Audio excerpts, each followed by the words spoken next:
Bayu pahala kurban dikasih ketika tukang dabihnya baru baca doa dan mulai menyayat. Itu hitungannya. Kurban siapa? Kurban Pak Ketua. Itu mah Ketua DPRD.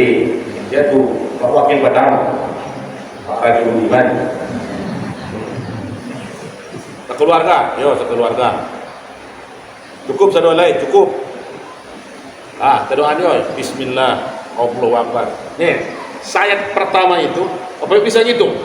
Berapa detik dari mulai tukang dabihnya menyayat sampai darah jatuh ke tanah. Sebelum darah itu menyentuh tanah, Allah sudah bayar seluruh ganti kerugian orang yang berkorban.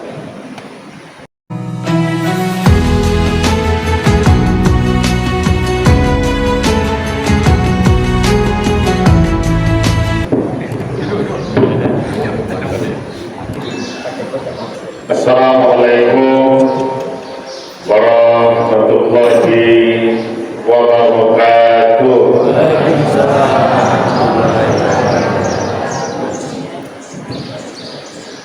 Alhamdulillahirabbil alamin.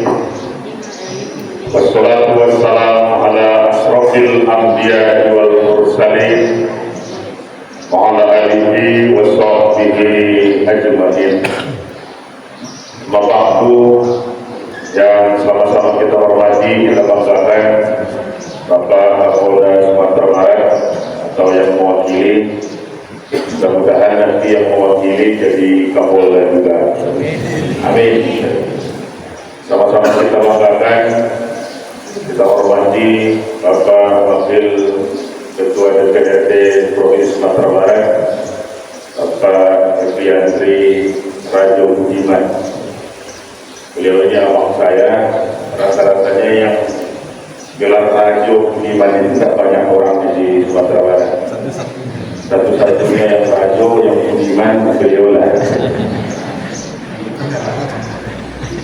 Bapak Ibu yang punya perhatian sampai ke masyarakat, sampai ke sholat subuh, rasanya sampai hari ini belum ada anggota DPRD yang saya temukan yang ikut mengundang, ikut bersama kalau subuh berjamaah.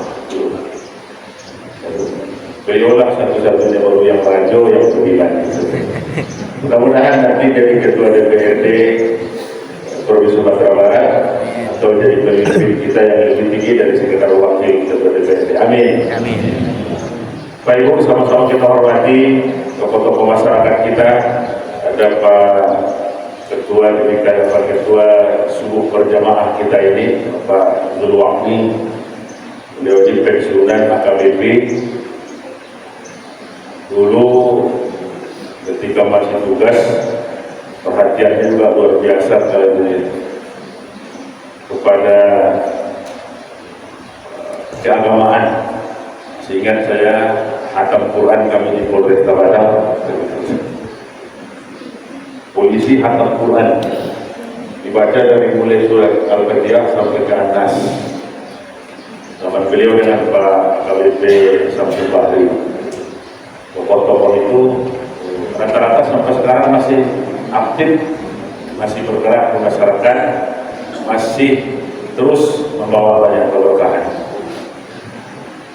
Ketua masjid dan seluruh pengurus dari masjid yang diundang hadir bersama kita seluruhnya pada pagi hari ini, tokoh-tokoh masyarakat, Pak Tua, Pak Camat,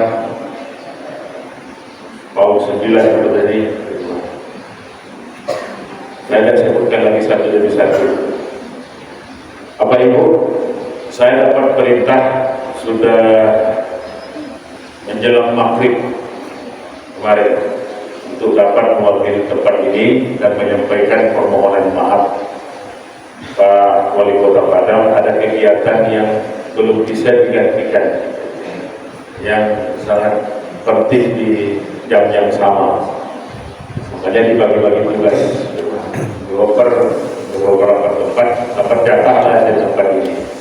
Sudah itu dapat jatah pula dari pengurus tadi, sekaliguslah tausiah. Baik, kita sampai jam 7 saja lah. Pakai sarapan dulu baru. Baik. Kalau pakai sarapan bisa sampai jam 8. Kalau tidak, sampai lagi. Setelah bulan Ramadan berlalu, Syawal pun akhirnya pergi. Hari ini kita bahkan sudah di Kamis pertama bulan Zulkaidah.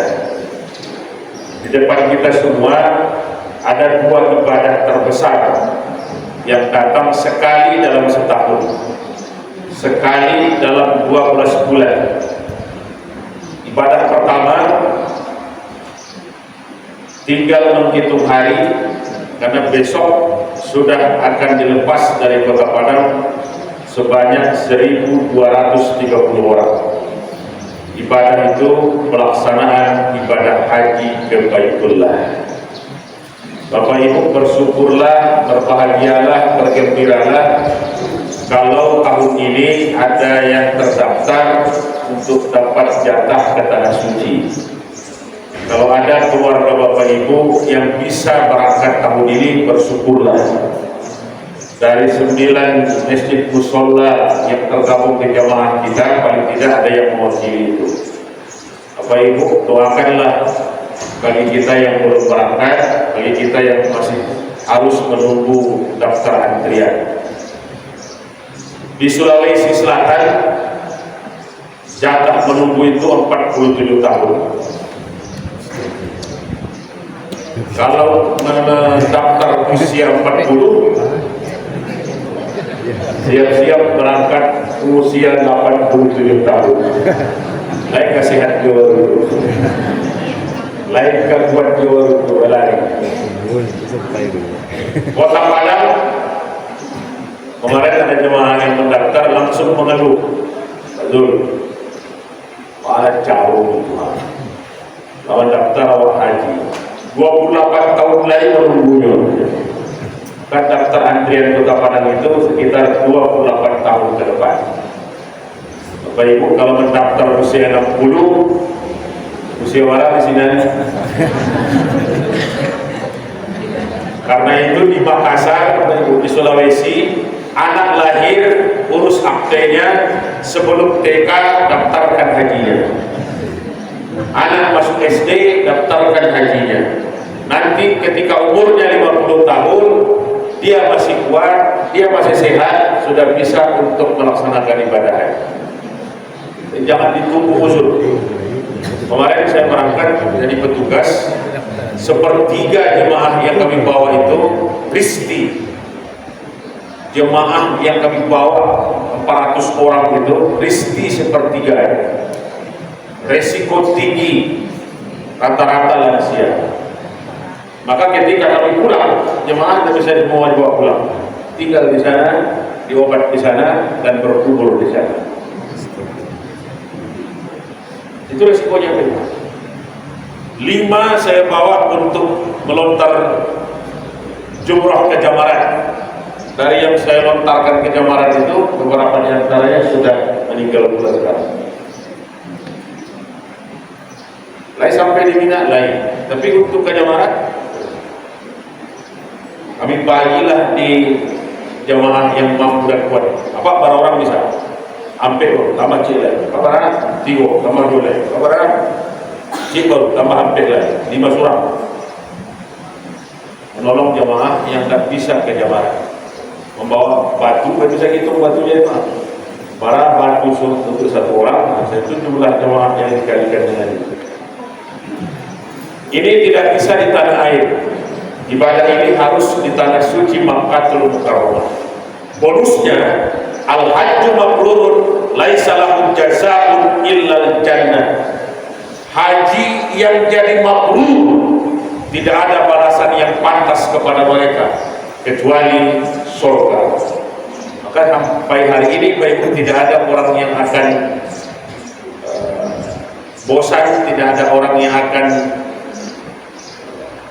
merasa menyesal gara-gara berangkat ke tanah suci Makkahul Mukarramah.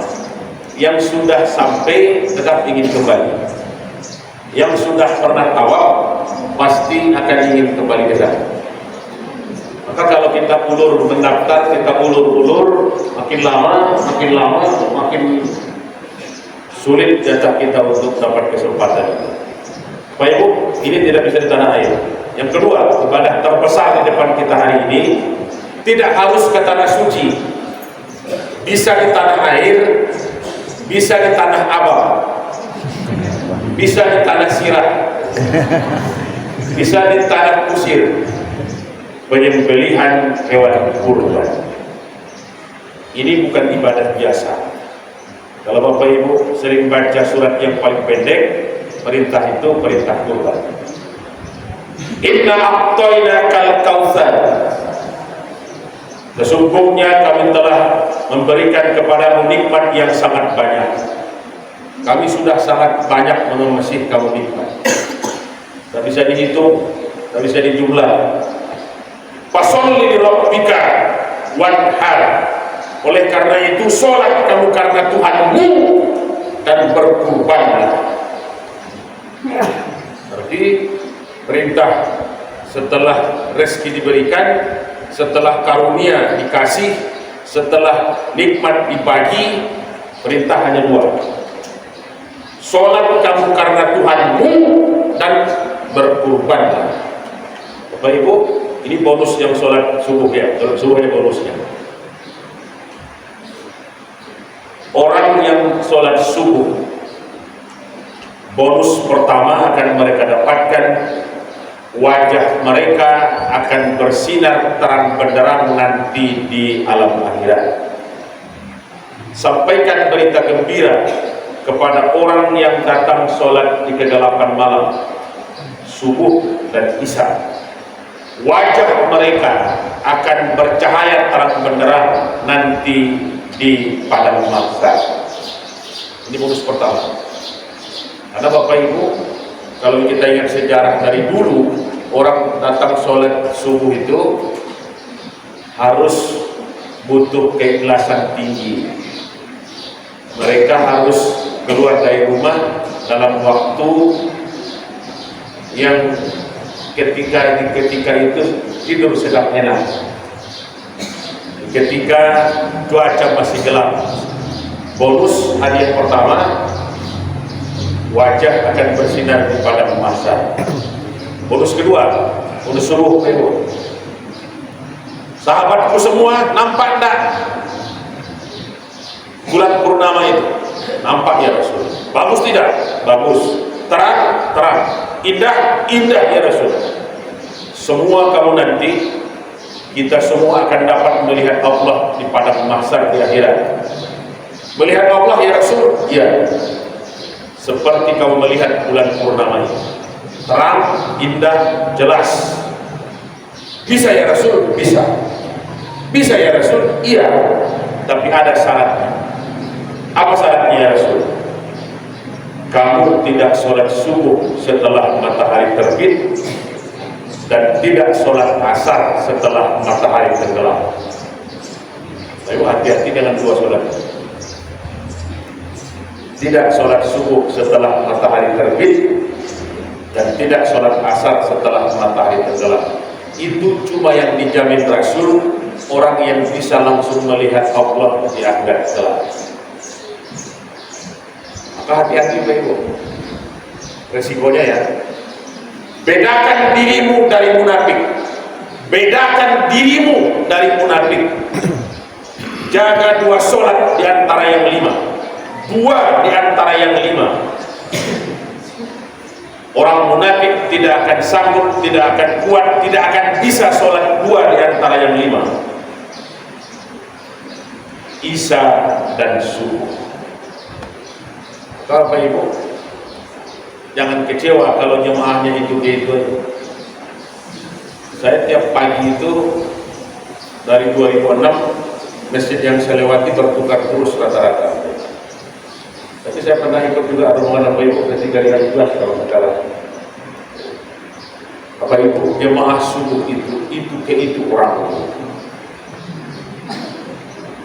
Bedakan dirimu dari munafik. Setiap hari sore hari semua, sore muslim pun.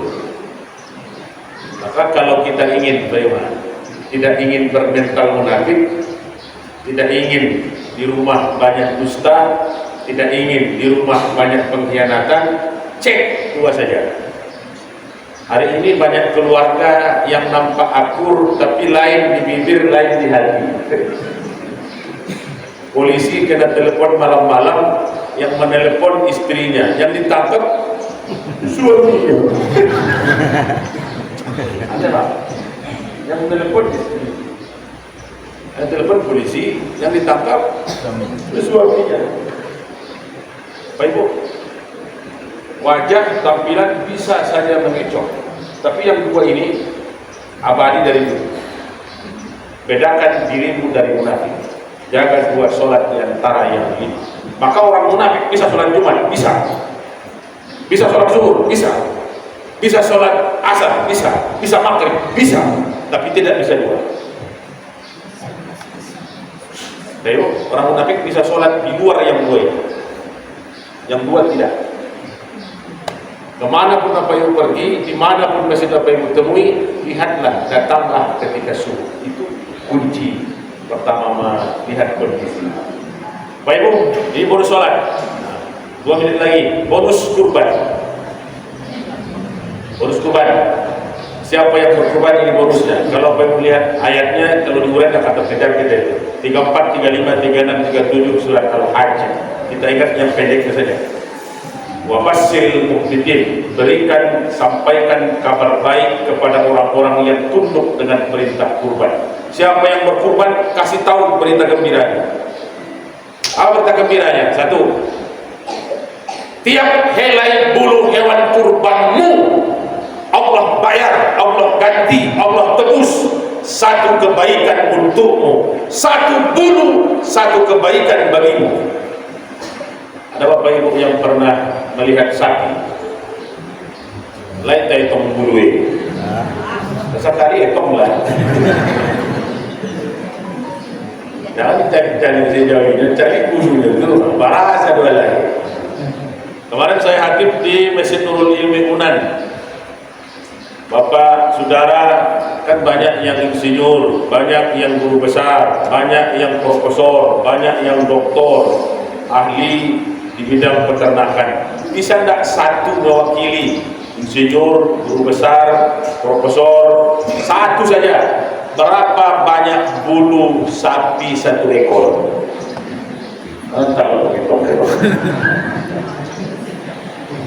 Kalau tahulah insinyur peternakan, tahulah guru besar, tahulah profesor doktor, Ibu kita tahu berapa pahala kurban. Maka 1 ibadah yang sampai hari ini tidak bisa dihingga, tidak bisa dihitung, tidak bisa diperkirakan pahalanya. Pahala itu adalah pahala kurban. Maka orang yang ke tanah suci Makkatul Mukarramah itu, napak tilas haji itu adalah napak tilas kurban. Ke Padang Arafah, ke Musdalifah, ke Mina, ke Jamarat, seluruhnya napak tilas kurban. Itu beda haji dan umroh. Kalau umroh, tawaf, sa'i, tahallul, selesai. Tidak ada kaitannya dengan kurban. Tapi kalau haji, seluruhnya adalah napak tilas kurban. Jadi di luar tawaf, di luar sa'i, napak tilas kurbannya. Baik Bu, 1 ya. Yang kedua, bonusnya. Karena rasa-rasanya di Jawi itu yang tidak berbulu, tapak kakinya, tanduknya, giginya, apa lagi? Apa lagi? Talingonya banyak bulunya mah. Bangka hidungnya banyak bulunya tu mah. Matulah masuk ke dalam tu mah. Alhamdulillah, lidahlah masuk ke dalam tu mah. Baik Bu, apa rasa belai? Bulu-bulunya sila barang. Tak usahlah Jawi, kambing barang bulu ayam saya tengok dulu. 1 Bapak. Yang kedua, balasan kebaikan kepada orang yang berkurban, balasan kebaikan bagi orang yang ikut perintah kurban, Allah ganti, Allah bayar, Allah tebus sebelum darah hewan menyentuh tanah.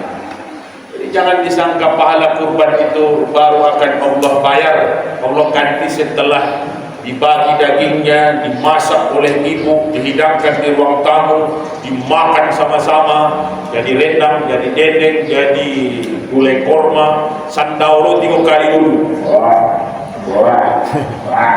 Apa pahala orang berkurban hari itu lama lagi kurban. Lama punya itu mah. Itu makan malam, itu makan sore itu mah.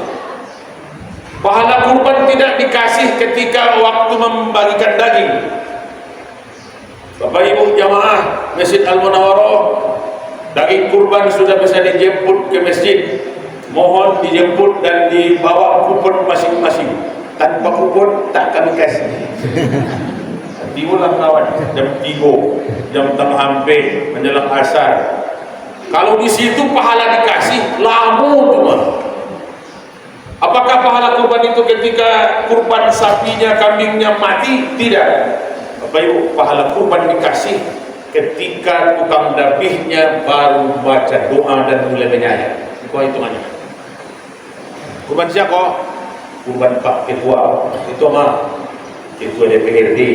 Dia tuh Pak Wakil Padang, Pak Haji Budiman.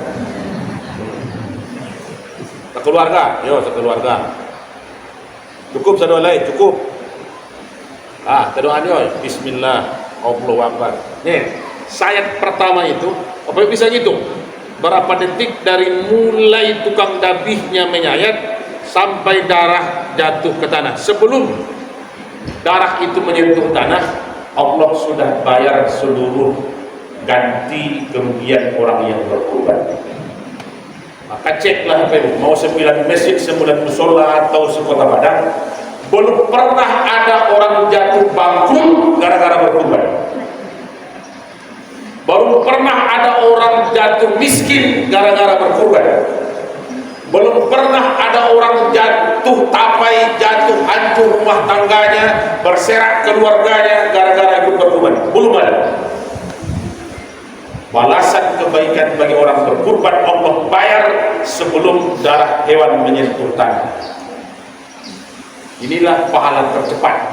Dagingnya belum dibagi, binatangnya belum mati, masakannya belum dimakan, pahalanya sudah dikasih. Tapi ceklah, layak ada orang bangkrut gara-gara berkurban. Tapi mohon maaf, apa yang berak? Yang berkurban itu biasanya di masjid orang itu kayak tujuh. Para kurban di Munawwarah tahun lalu, saya tujuh tahun ini tujuh. Para 5 tahun lalu, saya tujuh. Kalau Bapak Ibu tak percaya, coba cek nama orang yang berkurban itu. Itu kayak itu juga keluarganya tiap tahun. Kota Padang punya database itu. Saya kan tinggal di Taruko 3 gitu, warga Kurangi saya. Karena Pak Kapolsek mengajak saya ke Karakah, tidak, kami tetangga sekarang. Masih buat ini buat aku. Sebelum Covid sama sih, pas Covid kita buat pas 2020. Bapak Ibu, di Taruko 3 itu tidak pernah dihapus daftar peserta kurban. Apa Pak Ketua tidak hapus? Aja ini. Itu aja hapus. Tahun besok ikut jurang itu. Tahun besok ikut jurang. 10 tahun saya tinggal di situ tidak pernah dihapus daftar peserta kurban itu. Yang dihapus argonya itu. Kok naik ke kuat menjadi itu? Naiknya 50, naiknya 100. Itu jadinya. Bapak Ibu, peserta kurban mohon maaf orangnya itu juga tiap tahun. Sama juga jamaah masjid orangnya itu kayak tujuh tahun itu. Maka apa tidak usah berkecil hati. Dapat membawa anak syukur, dapat membawa suami alhamdulillah, dapat membawa orang terdekat syukur. Bapak Ibu kalau mau bawa dari keluarga masing-masing, nanti kita bagaimana ini? Saya bawa semua tadi. Itu bawa dia, menggeleng kosong. Paling tidak bawa dia. Amaknya bawa dari sekolah. Lain di rumah, bawa saya lain. Bapak Ibu tak bawa tentu yo. Yo bawa saya lain. Rami mas. Bapak Ibu, yo bawa saya lain. Ada rami. Keluarga itu juga itu. Yang berkurban itu ke itu juga itu. Bapak Ibu kalau tidak percaya cek datanya. Kalau tidak juga percaya datang ke Kesra. Saya buka datanya. Data per masjid ada di kantor. Data per kelurahan ada kantor kami. data per kecamatan ada pada kami. Bapak Ibu, data itulah akhirnya yang kita kirim ke provinsi tiap tahun. Makanya itu, Bapak Ibu, di Kota Padang masih ada masjid yang satu masjid satu kambing, satu masjid satu sapi. Tidak cukup sekampung. Inilah memang yang disubsidi oleh Pemko itu. Maka 2 tahun belakangan ini Pemko berkorban 65 ekor dibagi ke seluruh daerah yang diurus. Surat yang meminta terlalu banyaknya. Tak cukup. Pak kami cek kambing jualnya gaji. Pak kami cek jaminya untuk 450 kakak. Saya kan cukup itu. Maka Bapak Ibu, apakah di situ tidak ada orang kaya? Banyak. Apa yang belum? Yang mau berkorban. Maka Bapak Ibu, kurban itu memotong sifat kerakusan, memotong sifat kebinatangan, memotong sifat hewan, memotong sifat rakus. La yanalu luhumuha wala dima'uha wala yanalu taqwa minkum. Allah tak lihat darah dan dagingmu, apalagi hewan kurbanmu. Allah tak cek kurbanmu itu. Yang Allah lihat perubahan ketakwaan. Yang dipotong itu sifat kerakusan, yang dipotong itu sifat kebinatangan, yang dipotong itu sifat hewanmu. Bapak Ibu, negeri kita banyak manusia bentuk orangnya, tapi hewan sifatnya. Maksudnya kita lakukan tadi, bisa anak ketek dan membuat orang gaib umur 50 tahun. Sifatnya itu sifat binatang. Mudah-mudahan kita diberikan kekuatan untuk bertobat pada tahun ini dan tetap istiqomah untuk bisa melaksanakan sholat, terutama sholat subuh berjamaah. Fasholli li rabbika wanhar. Sholat kamu karena Tuhanmu dan berkurbanlah. Inna sari'aka huwal abtar. Kalau kamu sudah sholat, kamu berkurban, orang yang benci kepadamu pun putus bencinya.